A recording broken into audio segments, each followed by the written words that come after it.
ನಮಸ್ತೆ ಮೇಡಮ್. ಪರಿಚಯ ಹೇಳ್ರಿ ಫಸ್ಟ್. ನಾನು XMLA ಸಂಪಂಗಿ. ನಾವು ಶೋಷಿತ ಸಮಾಜಗಳಿಂದ ಒಂದು ಹೋರಾಟದಿಂದ ಬಂದಂಥವರು. ನಮ್ಮ ಅಕ್ಕ ವಿಧಾನ ಪರಿಷತ್ತಿನ ಸದಸ್ಯರು ಭಾರತಿ ಅಕ್ಕವರು ಕಳೆದ 2 ದಿನಗಳಿಂದ ಈ ರೀತಿ ಶಿವಲೀಲಾ ಒಂದು ಚಲನಚಿತ್ರವನ್ನು ಮಂಗಳಮುಖಿಯ ಸಹೋದರಿಯರು ಅಭಿನಯಿಸಿದರೆ ನಾವು ಹೋಗಲೇಬೇಕು ಅಂತೇಳಿ ಹೇಳಿದಾಗ ನಮ್ಮ ಕುಟುಂಬ ಸಮೇತ ಬಂದಿದ್ದೀವಿ. ಈ ಚಲನಚಿತ್ರನ ನೋಡಿದ್ವಿ. ನಾವು ನೋಡಿದ ಮೇಲೆ ನಾವು ಬೇರೆ ಬೇರೆ ಚಲನಚಿತ್ರಗಳಿಗೆ ನಮ್ಮ ಕನ್ನಡ ಅಭಿಮಾನಿಗಳು, ಕನ್ನಡ ಜನರೆಲ್ಲ ಹೋಗಿ ನೋಡಿ ಅದನ್ನು ಅತ್ಯುನ್ನತ ಮಟ್ಟಕ್ಕೆ ಎತ್ಕೊಂಡು ಹೋಗ್ತಾರೆ. ಆದರೆ ಕನ್ನಡದಲ್ಲೇ ಅಭಿನಯಿಸಿರ್ತಕ್ಕಂಥ ಈ ನಮ್ಮ ಸಹೋದರಿಯರ ಈ ಚಿತ್ರವನ್ನು ನೋಡಿದ್ರೆ ಸಮಾಜದಲ್ಲಿ ಇನ್ನಷ್ಟು ಪಾಠವನ್ನು ಕಲೀಲಿಕ್ಕೆ ಭಾಳ ಅನುಕೂಲವಾದಂಥ ಒಂದು ಚಲನಚಿತ್ರ. ಅದ್ರ ಜೊತೆಗೆ ಇವತ್ತು ಅವರು ಏನೇನು ಶೋಷಣೆಗೆ ಒಳಪಟ್ಟಿದ್ದಾರೆ, ಅವರು ಅನುಭವಿಸ್ತಕ್ಕಂಥ ನರಕ ಯಾತನೆ, ಅವ್ರು ಮಾಡ್ತಕ್ಕಂಥ ಜೀವನದ ಪದ್ಧತಿ ಇದೆಯಲ್ಲ, ಇದು ಯಾರಾದರೂ ಆಗಲಿ ಸಹಿಸ್ಕೊಳ್ತಕ್ಕಂಥ ಸಮಾಜ ಅಲ್ಲ.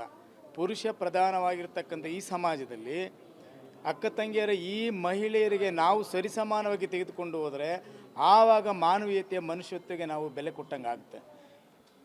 ಈ ಕೆಲಸ ನಾವು ಮಾಡಿಲ್ಲ ಅಂತ ಹೇಳಿದ್ರೆ ಸಮಾಜದಲ್ಲಿ ಯಾರೂ ಕೂಡ ನಾಯಕರಾಗಿ ಕೆಲಸ ಮಾಡೋಕ್ಕೆ ಸಾಧ್ಯ ಆಗೋದಿಲ್ಲ. ಅದು ಒಂದು ವಿಷಯ ಅಂತೇಳಿದ್ರೆ ಮೈಕ್ ಹಿಡ್ಕೊಂಡು ಮಾತಾಡೋಕ್ಕೆ ಮಾತ್ರ ಅದು ಭಾಳ ಚೆನ್ನಾಗಿ ಕಾಣ್ತದೆ. ನಿಜ ಜೀವನ ನೋಡಬೇಕು, ಅರ್ಥ ಮಾಡ್ಕೊಳ್ಬೇಕಂತ ಹೇಳಿದ್ರೆ ಇಂಥ ಚಲನಚಿತ್ರವನ್ನು ನೋಡಿ ಇವರಿಗೆ ಪ್ರೇರಣೆ ಮತ್ತು ಒಂದು ಸ್ಫೂರ್ತಿದಾಯಕವಾದಂಥ ಸಮಾಜ ಹುಟ್ಟಬೇಕಾಗ್ತದೆ. ಪ್ರಜಾಪ್ರಭುತ್ವದ ವ್ಯವಸ್ಥೆ ಸ್ವಾತಂತ್ರ್ಯ ಬಂದ ನಂತರ ಪೂರ್ವದಲ್ಲಿ ಸ್ವಾತಂತ್ರ್ಯಕ್ಕೋಸ್ಕರ ದೇಶದಲ್ಲಿ ಎಲ್ಲರೂ ಹೋರಾಟ ಮಾಡಿ ಪ್ರಾಣತ್ಯಾಗವನ್ನು ಮಾಡಿದ್ರು. ಸ್ವಾತಂತ್ರ್ಯ ಬಂದು ಇಷ್ಟು ವರ್ಷಗಳು ಕಳೆದರೂ ಕೂಡ ಈ ಅಕ್ಕ ತಂಗಿಯರಿಗೆ ಸ್ವಾತಂತ್ರ್ಯ ಸಿಕ್ಕಿಲ್ಲ ಅನ್ನುವಂಥದ್ದು ನಮ್ಮನ್ನು ಆಳುವಂಥ ಯಾವುದೇ ಪಕ್ಷ ಇರಲಿ ಮತ್ತು ಸರ್ಕಾರ ಇರಲಿ ಇವರ ಕಡೆ ಗಮನ ಹರಿಸಿ ಇವರಿಗೆ ನ್ಯಾಯ ಕೊಡಿಸ್ಬೇಕು. ಅವರಲ್ಲೂ ಕೂಡ ನಾವು ಅಣ್ಣತಮ್ಮಂದರಾಗಿ ಅಕ್ಕ ತಂಗಿಯರಾಗಿ ನಾವು ಇರಬೇಕು ಅನ್ನುವಂಥ ವಿನಂತಿ ನಮ್ಮ ರಾಜ್ಯ ಸರ್ಕಾರಕ್ಕೂ ನಾನು ವಿನಂತಿಯನ್ನು ಮಾಡ್ತೇನೆ. ಅವರೊಂದು ಮಾತನ್ನು ಕೇಳಿದ್ರು ನಮ್ಮ ಭಾರತಿ ಶೆಟ್ಟಿ ಅಕ್ಕವ್ರನ್ನ, ನಮ್ಮನ್ನೆಲ್ಲ ಹೋರಾಟ ಅನ್ನುವಂಥ ಸಂದರ್ಭದಲ್ಲಿ ನಾವೆಲ್ಲರೂ ಕೂಡ ಹೋರಾಟದಿಂದ ಬಂದಂಥವ್ರೆ. ನಿಮ್ಮ ನೋವಿಗೆ ನಾವೆಲ್ಲರೂ ಕೂಡ ನಿಮಗೆ ಅಕ್ಕ ತಂಗಿಯರಾಗಿ, ಮಕ್ಕಳಾಗಿ, ಅಣ್ಣ ತಮ್ಮಂದರಾಗಿ ನಾವು ನಿಮ್ಮೊಟ್ಟಿಗಿರ್ತೇವೆ. ಅದಕ್ಕಾಗಿ ಚಲನಚಿತ್ರ ನೋಡೋಕ್ಕೆ ಬಂದಿದ್ದು.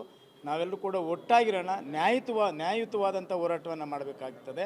ಅದರ ಜೊತೆಗೆ ಚಲನಚಿತ್ರವನ್ನು 3 ಥಿಯೇಟ್ರ್ಗಳಲ್ಲಿ ಇವತ್ತೇನು ಬಿಡುಗಡೆ ಮಾಡಿದ್ದಾರೆ, ಈ ಚಿತ್ರವನ್ನು ನಾನು ಕನ್ನಡದ ಎಲ್ಲ 6.5 ಕೋಟಿ ಜನರನ್ನು ಕೈ ಮುಗಿದು ಕೇಳ್ತೇನೆ, ಕುಟುಂಬ ಸಮೇತ ಬಂದು ನೋಡಾದ ಮೇಲೆ ನಿಮಗನ್ನಿಸ್ತದೆ ಇವರ ಪರಿಸ್ಥಿತಿ, ಇವರ ಜೀವನ ಯಾವ ರೀತಿ ನಡೀತದೆ, ನಾವು ನಿಜವಾಗಲೂ ಇವ್ರ ಪರವಾಗಿ ನಿಲ್ಲಬೇಕು ಅನ್ನುವಂಥ ತೀರ್ಮಾನ ನಾವು ನಿಮ್ಮ ವಾಹಿನಿ ಮೂಲಕ ಕೇಳ್ಕೊಳ್ಳೋದಲ್ಲ, ಅವರಾಗಿ ಸ್ವತಃ ತೀರ್ಮಾನ ಮಾಡ್ತಾರೆ. ಚಲನಚಿತ್ರ ಬಂದು ನೋಡಬೇಕು, ನೋಡಿದ ಮೇಲೆ ನೀವೆಲ್ಲ ಗೊತ್ತಾಗೋದು. ಅದಕ್ಕಾಗಿ ಬಂದು ನೋಡಿದ್ದೇವೆ, ನಿಮ್ಮ ಜೊತೆಗೆ ನಾವಿರ್ತೇವೆ. ನಾವು ಕೂಡ ನಮಗೆ ಗೊತ್ತಿರ್ತಕ್ಕಂಥವ್ರಿಗೆ, ನಮಗೆಲ್ಲರೂ ತಿಳಿದಿರ್ತಕ್ಕಂಥವ್ರಿಗೆ ಚಲನಚಿತ್ರ ನೋಡೋದಕ್ಕೆ ಅವ್ರಿಗೂ ಕೂಡ ನಾವು ಕಳಿಸಿ ನೋಡಿ ಅಂತೇಳಿ ಹೇಳೋಕ್ಕೆ ನಾವು ಕೂಡ ಜವಾಬ್ದಾರಿಯನ್ನು ತಗೊಳ್ತೀವಿ. ಅಲ್ಲ ಮೇಡಮ್, ಈಗ ನಾವು ಥಿಯೇಟ್ರ್ಗಳಿಗೆ ಹೋಗ್ತಿದ್ರೆ ಥಿಯೇಟ್ರ್ಗಳಿಗೆ ಕೇಳಿದ್ರೆ ಅವ್ರೇನಂತಿದ್ದಾರೆ ಗೊತ್ತಾ, ದೊಡ್ಡ ಸಿನಿಮಾಗಳು ಬರ್ತಾ ಇದ್ದಾವೆ. ಈಗ ನಿಮ್ಗೆ ಗೊತ್ತಿರ್ಬೋದು, ಭಾಳ ದೊಡ್ಡ ಸಿನಿಮಾಗಳಿದ್ದಾವೆ. ಆ ಸಿನಿಮಾಕ್ಕೆ ಪ್ರಯಾರಿಟಿ ಕೊಡೋಷ್ಟು ನಮ್ಮ ಸಿನಿಮಾಗಳಿಗೆ ಕೊಡ್ತಿಲ್ಲ. ಯಾಕಂದರೆ ಅದರಲ್ಲಿ ದೊಡ್ಡ ಸ್ಟಾರ್ಗಳಿದ್ದಾರೆ. ನಾವು ಯಾವ ಸ್ಟಾರ್ ಹೇಳಿ, ಮಂಜಮ್ನವ್ರು ಯಾವ ಸ್ಟಾರ್ ಹೇಳಿ, ಪದ್ಮಶ್ರೀ ಎಲ್ಲ ಲೆಕ್ಕಕ್ಕಿಲ್ಲ ಮೇಡಮ್. ಲೆಕ್ಕಕ್ಕಿದ್ದಿದ್ರೆ ನಮ್ಗಳಿಗೆ ಯಾಕೆ ಚೂತಿಯೋ ಅನ್ನೋರು ಅವಮಾನ ಯಾಕೆ ಮಾಡೋರು? ಪಾಪ ಇವರೆಲ್ಲ ಕಷ್ಟಪಟ್ಟು ಡೈರೆಕ್ಟರು ಮನೆ ಮಠ ಎಲ್ಲನೂ ಮಾರ್ಕೊಂಡು ಏನೋ ನಮ್ಗಳಿಗೆ ಒಳ್ಳೇದಾಗಲಿ ಅಂತ ಇಷ್ಟೆಲ್ಲ ಕಷ್ಟಪಟ್ಟು ಸಿನಿಮಾ ಮಾಡಿದ್ರು. ಅಲ್ಲಿ ಥಿಯೇಟ್ರಲ್ಲಿ ನಾವು ಕೇಳಕ್ಕೆ ಹೋದರೆ ನಮ್ಮನ್ನು ಯಾವ ರೀತಿ ನೋಡ್ತಾರೆ ಗೊತ್ತಾ? ನಾವು ನೆನ್ನೆ ಖುದ್ದಾಗಿ ಈ ಥಿಯೇಟ್ರನ್ನ ಕೇಳಕ್ಕೆ ಹೋದಾಗ ನಮಗೂ ಒಂದು ಅನುಭವ ಐತೆ. ಜನ ನಮ್ಮನ್ನು ನೋಡೋ ರೀತಿ ಏನು ಗೊತ್ತಾ? ಬದಲಾವಣೆ ಇವತ್ತಾಗ್ತೈತೆ, ಆವಾಗ ಮುಂದೆ ದಯವಿಟ್ಟು ಎಲ್ಲ ಮಾಧ್ಯಮದವರು ಇಲ್ಲಿದ್ದೀರಾ, ಇನ್ನೂ ಹೆಚ್ಚಾಗಿ ಏನು ಹೇಳಬೇಕಂತಿಲ್ಲ ನಾವು. ದಯವಿಟ್ಟು ಪ್ರತಿಯೊಬ್ಬರು ಇದನ್ನು ಸೀರಿಯಸ್ ಆಗಿ ತಗೊಳ್ಳಿ. ಯಾಕಂದರೆ ಇವತ್ತು ನಾವೇನೋ ಇದ್ದೀವಿ, ಮುಗೀತು, ನಮ್ಮ ಜೀವನನೂ ಮುಗಿದೋಗುತ್ತೆ. ಮುಂದೆ ಮೇಡಮ್ ಸಾಧನೆ ಮಾಡೋಕ್ಕೆ ಗಂಡಾಗಲಿ ಹೆಣ್ಣಾಗಲಿ ಮೇಡಮ್ ಯಾರಾದ್ರೂ ಕೂಡ ಅವ್ರಿಗೆ ಬೆಲೆ ಕೊಟ್ಟು ಅವ್ರಿಗೆ ಕೈ ಹಿಡಿದ್ರೆ ಮೇಡಮ್ ಅವರು ಒಬ್ರು IAS ಆಗ್ತಾರೆ, ಅವರು ಒಬ್ರು IPS ಆಗ್ತಾರೆ, ಅವರು ದೇಶಕ್ಕೆ ಏನಾದರೂ ಒಂದು ಕೊಡುಗೆ ಕೊಡ್ತಾರೆ. ಇವಾಗ ನಮ್ಮನ್ನೆಲ್ಲ ಅಮ್ಮಂದಿರು ಒಪ್ಕೊಂಡಿಲ್ವಾ?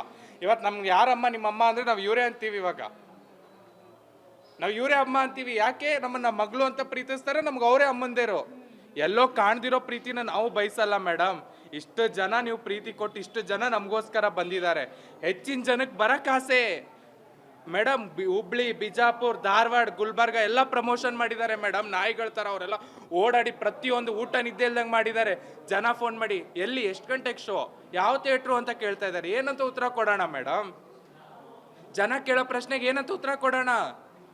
ಕಷ್ಟಪಟ್ಟು 4 ವರ್ಷ ಅವರೆಲ್ಲ ಸಿನಿಮಾ ಮಾಡಿದ್ದಾರೆ ಮೇಡಮ್. ಅವ್ರ ಜೀವನ ಭಿಕ್ಷೆ ಬೇಡೋದು ಬಿಟ್ಟು ಅಪ್ಪ ಅಮ್ಮನ ನೋಡ್ಕೊಳ್ಳೋ ಕಮಿಟ್ಮೆಂಟ್ ಬಿಟ್ಬಿಟ್ಟು ಮಾಡಿದ್ದಾರೆ. ಎಲ್ಲರಿಗೂ ಕೈ ಮುಗಿದು ಕೇಳ್ಕೊತಿದ್ದೀನಿ, ನಿಮ್ಮ ಮುಂದೆ ಬೇಕಾದ್ರೆ ಕಾಲ್ಗೂ ಬಿದ್ದುಬಿಡ್ತೀನಿ ಅಂತ ಪರಿಸ್ಥಿತಿ ಏನಾದ್ರು ಇದ್ದರೆ ನೀವುಗಳು ಇದಕ್ಕೆ ನ್ಯಾಯ ಕೊಡಿಸ್ಬೇಕು. ಇದು ನಿಮ್ಮದು ಒಂದು ನಿಮ್ಮ ಮನೆ ಅಕ್ಕ ತಂಗಿದೇರೋ ನಾವುಗಳು, ಅಥವಾ ನಿಮ್ಮ ಮನೇಲಿ ಏನಾದರೂ ಅಂದ್ಕೊಳ್ಳಿ, ಅಣ್ಣ ತಮ್ಮಂದಿರಾರು ಅಂದ್ಕೊಳ್ಳಿ, ಮಕ್ಕಳಾದ್ರು ಅಂದ್ಕೊಳ್ಳಿ, ನೀವೆಲ್ಲ ನಮ್ಗಳ ಜೊತೆ ನಿಂತ್ಕೋಬೇಕು. ಈ ಸಿನಿಮಾಕ್ಕೆ ನಾವಿದ್ದೀವಿ ಅಂತ ಒಂದು ಧೈರ್ಯ ಕೊಡಬೇಕು.